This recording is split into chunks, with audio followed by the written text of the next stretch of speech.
ఒక వ్యక్తి చనిపోతే వాళ్ళ వ్యక్తిగత డేటా మీద హక్కు ఎవరికి ఉంటుంది? ఈ ప్రశ్నకు సమాధానం చాలా క్లిష్టమైనది. ఆ వ్యక్తికి సంబంధించిన వారసులకు చెందుతుందా? లేకపోతే ఆ వ్యక్తి ఆల్రెడీ ఎవరినైనా డిజిటల్ నామినీగా పెడితే వాళ్లకు చెందుతుందా? దీనికి సంబంధించి పెద్ద లీగల్ వివాదం కొంతకాలంగా నడుస్తోంది. 1925 వారసత్వ హక్కు చట్టం ప్రకారం వారసులకు కొన్ని హక్కులు ఉంటాయి. ఒక వ్యక్తి ఎలాంటి వీలునామా రాయకుండా చనిపోతే ఆ చనిపోయిన వ్యక్తి పేరు మీద ఉన్న భూములు, బ్యాంకులో డబ్బులు, ఇతర స్థిరాస్తులు తదితర అంశాలకు సంబంధించి వారసులకే హక్కులు వస్తాయి. అయితే డిజిటల్కి సంబంధించి మాత్రం కొన్ని క్లిష్టమైన అంశాలు ఉన్నాయి. 2023లో కేంద్ర ప్రభుత్వం తీసుకొచ్చిన digital personal data protection act 2023 ప్రకారం చనిపోయిన వ్యక్తికి సంబంధించిన అన్నీ కూడా వారసులకే చెందడానికి ఆస్కారం పూర్తిగా లేదు.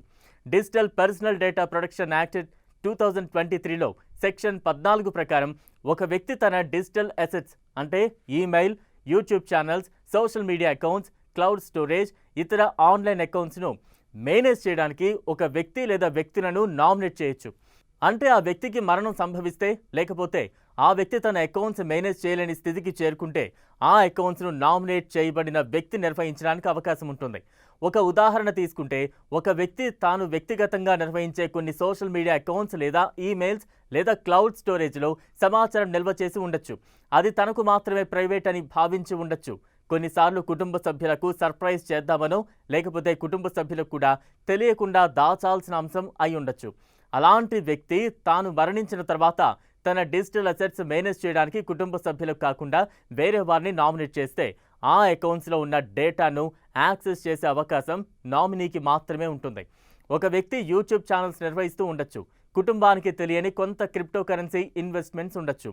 బిజినెస్కు సంబంధించిన కీలక అగ్రిమెంట్లు, డేటా అంతా ఈమెయిల్స్లో ఉండొచ్చు. అలాంటప్పుడు ఆ డిజిటల్ నామినీ అకౌంట్స్ యాక్సెస్ తీసుకుని కుటుంబానికి తెలియకుండా ఆ డేటా అంతా డిలీట్ చేస్తే పరిస్థితి ఏంటి? ఈ పాయింట్ కోర్టుల్లో నలుగుతోంది. Digital personal data protection act 2023 ప్రకారం ఒక వ్యక్తి తన డిజిటల్ అసెట్స్ మానిటర్ చేయడానికి ఎవరినైనా నామినేట్ చేస్తే వాళ్ళు కేవలం నామినీలు మాత్రమే. ఆ వ్యక్తి చనిపోయినా, లేకపోతే ఆ వ్యక్తి పర్మిషన్తో అకౌంట్స్ నిర్వహించినా అది కేవలం విధి మాత్రమే. వారికి ఆ వ్యక్తికి సంబంధించిన ఆస్తులపై ఎలాంటి హక్కులు ఉండవు.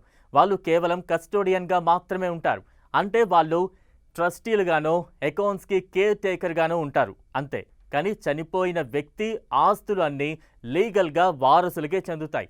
బ్యాంకుల్లో డిపాజిట్లు, ఇన్సూరెన్సులు, ఇతరితర వాటిలో ఏం జరుగుతుందో ఈ డిజిటల్ రూపంలో ఉన్న ఆస్తులు కూడా వారికే చెందుతాయి.